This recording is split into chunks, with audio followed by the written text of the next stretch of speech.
আমি ইঞ্জিনিয়ার হাসানুজ্জামান বিপ্লব আবার আপনাদের সামনে হাজির হয়েছি। আজ একটা বিষয় নিয়ে আলোচনা করবো। আপনারা দেখেন এখানে একটা অ্যাপার্টমেন্টে বেশ কয়েক বছর বসবাস করার পরে দেখা যাচ্ছে যে কিছু ড্যাম আছে। এই ড্যামগুলো আপনারা দেখেন, ড্যামের ছবিগুলো এখানে দেখা দিচ্ছি।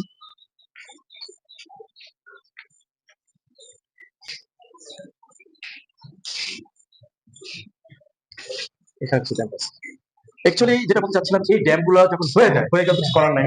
আমরা কিভাবে এটা সলিউশন করা যায় সে বিষয়ে আমরা এখন আলোচনা বিষয়ে আমাদের এখানে অভিজ্ঞ লোক আছে, সে বলবে ড্যামটা কিভাবে করছে। আসসালামু আলাইকুম। আমি Liton building care technology limited থেকে আসি। তো সাধারণত স্যার আমাকে দেখেছে এখানে কিছু ড্যাম হয়েছে, প্রথম বিল্ডিং মেবি 8-10 বছর ইউজ করা হচ্ছে।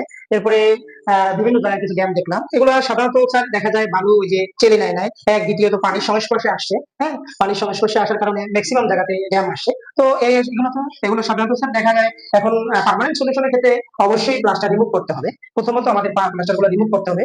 রিমুভ করে জায়গাটাকে ব্রিক্স সার্ফেসটাকে বের করে সুন্দর করে ক্লিন করে এরপর আমরা যে ড্যাম ড্যাম প্রুফিং যে কেমিক্যাল গুলো আছে সেগুলোকে আমরা ব্রাশ দিয়ে পেইন্ট আকারে 2 কোট মারতে হবে। প্রথমত 1 কোট মেরে কিছু গ্যাপ দিয়ে কিছু টাইম মেনটেন করে পরে আর 1 কোট মেরে এরপর আমরা নিউ প্লাস্টার যখন করবো ওই নিউ প্লাস্টারের সাথে আমরা ড্যাম প্রুফিং যে কেমিক্যালটা আছে, হ্যাঁ, ওই ড্যাম প্রুফিং কেমিক্যালটা আমরা মর্টারের সাথে মিক্স করবো, WP3 ওটা মিক্স করে এরপর আমরা নিউ প্লাস্টার করে দেবো।